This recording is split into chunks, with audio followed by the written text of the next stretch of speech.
नमस्कार प्रिय मित्रों। आज हम फिर से आप सभी के लिए बहुत ही महत्वपूर्ण जानकारी लेकर के आए हैं। आज हम दीपक से जुड़ी हुई कुछ रहस्यमय बातों के बारे में जानेंगे। उस दीपक के बारे में जिसे हम पूजा करते समय या पूजा घर के मंदिर में या घर के बाहर के मंदिर में जलाते हैं। आप अपने घर के मंदिर में या फिर बाहर के मंदिर में पूजा तो जरूर करते होंगे और पूजा करते समय दीपक जलाने का नियम भी आपको पता होगा। आपको पता होगा कि जिस दीपक को आप जिस भगवान का नाम लेकर जलाते हैं, कहीं वह दीपक कुछ गलत संकेत तो नहीं दे रहा है। आपके दीपक की बाती पूरी जल जाती है या फिर दीपक में घी और अधजली बाती बच जाती है, और कहीं आपके दीपक की बाती पर फूल तो नहीं बनता। और दीपक की बाती पर फूल बन जाने का क्या मतलब होता है? तो क्या आप जानते हैं कि दीपक की बाती का पूरा जल जाना और बाती का बच जाना क्या संकेत देता है? कहीं आपके जीवन की सभी परेशानियों की वजह आपकी लगाई हुई दीपक से तो नहीं जुड़ी हुई है? कहीं आप पहले से जले हुए दीपक में तो बात ही नहीं जलाते हैं? और क्या आपके पूजा का दीपक पुराना है या नया? आखिर कितने सालों से उस दीपक का इस्तेमाल कर रहे हैं? कहीं आपकी की तो आदत नहीं है थोड़े दिनों के बाद दीपक को बदल देने की? तो दोस्तों, आपको जानकर हैरानी होगी कि आप अपने पूजा घर के मंदिर में दीपक जलाते समय अगर यह गलती करते हैं तो आपको इसका परिणाम भुगतना ही होगा। और दीपक की बाती का पूरा जल जाना और बच का जाना भी अलग अलग संकेत देता है, जो हमारे लिए जानना बहुत जरूरी है। तो इन्हीं सब बातों को जानने के लिए इस वीडियो में अंत तक हमारे साथ बने रहिएगा। दोस्तों, जब हम पूजा करते हैं तो हमारा दीपक कभी कभी अचानक से बुझ जाता है, और कभी कभी ऐसा होता है कि हमारी पूजा होने के बाद हम उस दीपक को भगवान के सामने जलता छोड़ देते हैं, लेकिन कुछ समय के बाद में दीपक खुद ब खुद बुझ जाता है और उसमें अधजली बाती और भी बचा रह जाता है। और कभी कभी तो हमारे दीपक की बाती पूरी जल जाती है और उसमें फूल भी बन जाता है। तो इनके अलग अलग नकारात्मक और सकारात्मक परिणाम होते हैं। तो सबसे पहले यह जानते हैं कि अगर हमारे दीपक में फूल बन रहा है तो इसका क्या मतलब होगा। उससे पहले दोस्तों, अभी तक हमारे वीडियो को लाइक नहीं किया हो तो एक लाइक कर दीजिए और चैनल को सब्सक्राइब करना ना भूले, और कमेंट बॉक्स में जय सीताराम, जय बागेश्वर धाम सरकार लिखना ना भूले, ताकि बागेश्वर धाम बालाजी की कृपा आपके ऊपर सदा बनी रहे। प्रिय मित्रों, अगर हमारे दीपक की बात में फूल बन रहा है तो इसका सीधा सा मतलब है कि भगवान ने हमारी प्रार्थना को स्वीकार कर लिया है और वह हमारी पूजा से प्रसन्न है। और इसका संकेत वह बाती में बने इस फूल के माध्यम से देते हैं। अगर आपके घर में दिव्य शक्तियां मौजूद है और आपके साथ साथ वह भी ईश्वर की पूजा में अपना ध्यान रखती है, तो आपकी दीपक की बाती में एक से ज्यादा फूल बनते हैं और कभी कभी साक्षात किसी भी देवी देवता का रूप भी दिखने लगता है। तो अगर आपके दीपक की बाती में फूल बन रहा है तो आप सच में बहुत भाग्यशाली हैं।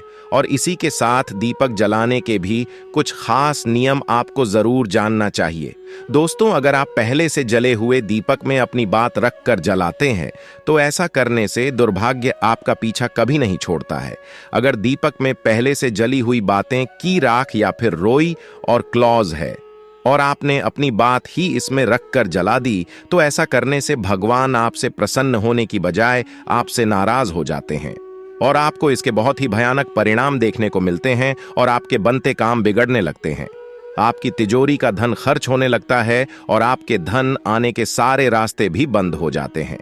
तो हमेशा यह ध्यान रखें कि जब भी आप दीपक जलाएं, आप हमेशा साफ सुथरे दीपक का ही इस्तेमाल करें। दोस्तों, इसी के साथ कुछ लोगों की आदत होती है कि वह हर थोड़े दिन बाद अपने दीपक को बदल देते हैं। तो इस पर गुरुजी का कहना है कि आप जिस दीपक से पूजा करते हैं, आप उस दीपक को कभी मत बदलिए, आप उस दीपक को सिद्ध हो जाने दीजिए। जब कोई दीपक रोजाना भगवान के सामने जलता है तो वह दीपक समय के साथ सिद्ध हो जाता है। भगवान की सकारात्मक ऊर्जा, भगवान का ऑरा, भगवान की ऊर्जा उस दीपक में आ जाती है, और जब भी आप वो दीपक जलाते हैं तो आपका तन और मन दोनों पवित्र हो जाते हैं। तो आप हर रोज उस दीपक को साफ कीजिए, फिर उसमें बाती रखकर जलाएं। आप जितनी बार भी दीपक जलाएं उतनी बार उस दीपक को साफ करके बार बार उसी दीपक में बाती जलाएं।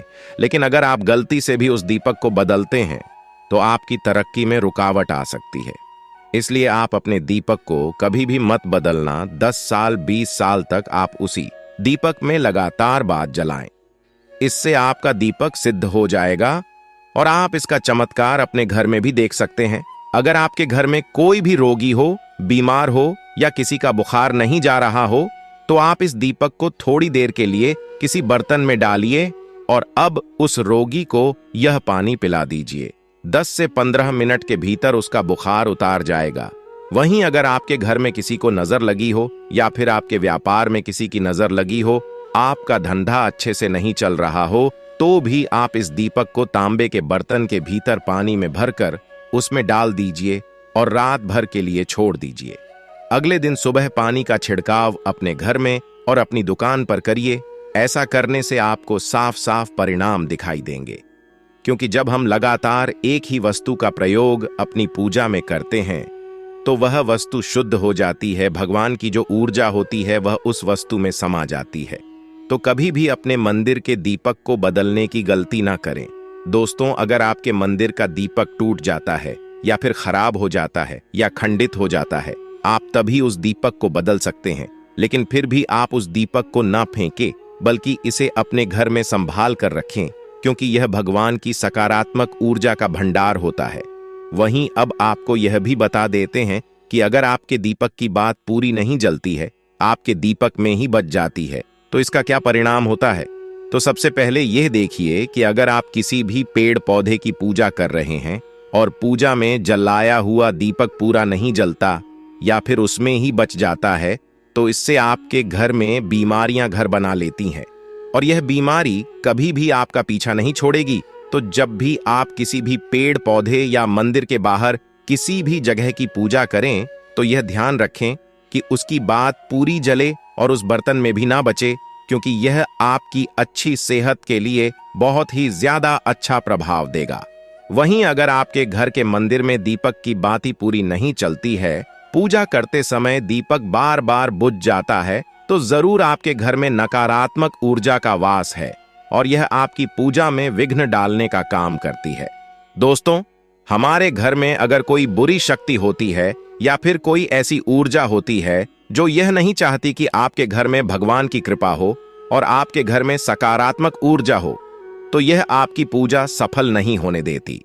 क्योंकि दोस्तों, एक वातावरण में एक ही तरह की ऊर्जा रह सकती है, या तो सकारात्मक या नकारात्मक, और बुरी शक्तियां होती हैं।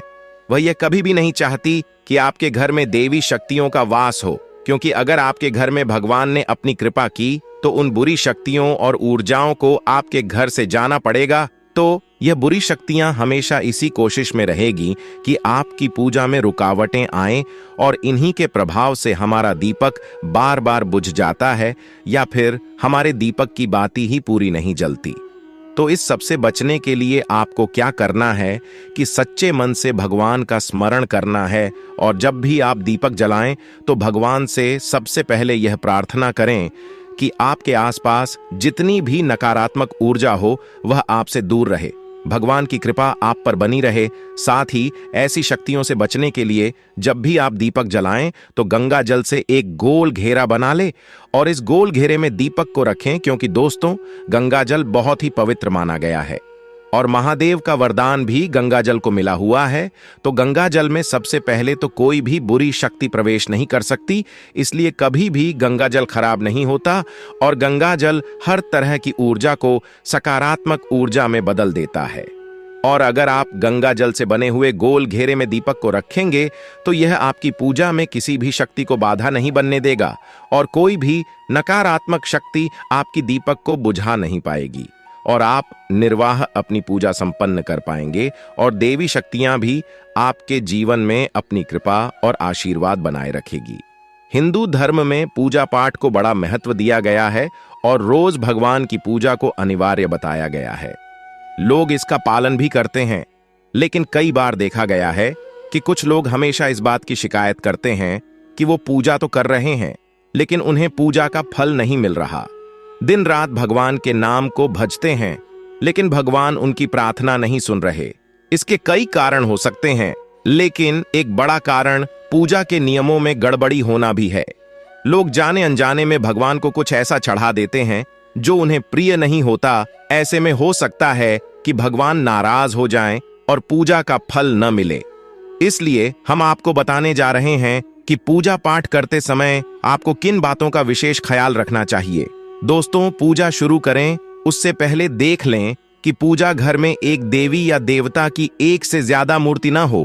पूजा के लिए जब दीपक जलाएं तो उसे कहीं भी रखने के बजाय सही जगह पर रखें। अगर दीपक तेल का है तो उसे बाईं तरफ, और अगर दीपक घी का है तो उसे दाईं तरफ रखें। बाकी के पूजन सामग्री को बाईं तरफ ही रखें। पूजा स्थल पर जितने लोग मौजूद हैं वह सामने भगवान की तरफ मुंह करके बैठें। भूल कर भी पीठ दिखाते हुए न बैठें। भगवान गणेश को तुलसी, भगवान विष्णु को चावल और सूर्य देव को बेलपत्र भूल कर भी न चढ़ाएं। बेलपत्र महादेव को काफी प्रिय है, इसलिए हमेशा भगवान शंकर को बेलपत्र चढ़ाएं। वहीं गणेश जी को हरी दूर्वा, सूर्य भगवान को कनेर का फूल, माता दुर्गा को लाल फूल आए, विष्णु जी को तुलसी चढ़ाएं। कई लोगों की आदत होती है पूजा के बाद मूर्ति पर चढ़े सिंदूर को अपने माथे पर लगाने का। ऐसा भूल कर भी न करें। कभी भी दीपक से दीपक न जलाएं। पूजा करने के बाद भगवान से भूल चूक से हुई गलतियों के लिए क्षमा जरूर मांगे और अपने मंदिर में सिर्फ प्रतिष्ठित मूर्ति ही रखें। उपहार, कांच, लकड़ी एवं फाइबर की मूर्तियां न रखें एवं खंडित, जली कटी फोटो और टूटा कांच तुरंत हटा दें। शास्त्रों के अनुसार खंडित मूर्तियों की पूजा वर्जित की गई है। जो भी मूर्ति खंडित हो जाती है उसे पूजा के स्थल से हटा देना चाहिए और किसी पवित्र बहती नदी में प्रवाहित कर देना चाहिए। खंडित मूर्तियों की पूजा अशुभ मानी गई है। इस संबंध में यह बात ध्यान रखने योग्य है कि सिर्फ शिवलिंग कभी भी किसी भी अवस्था में खंडित नहीं माना जाता है।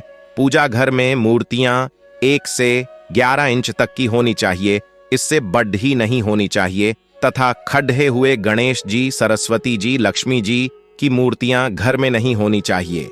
तो दोस्तों, उम्मीद करते हैं कि आपको हमारे द्वारा बताई गई यह जानकारी पसंद आई होगी। तो वीडियो को लाइक करें और कमेंट में जय सीताराम, जय हनुमान, जय बागेश्वर धाम सरकार जरूर लिखें। आज के लिए बस इतना ही। मिलते हैं किसी नई जानकारी के साथ। धन्यवाद।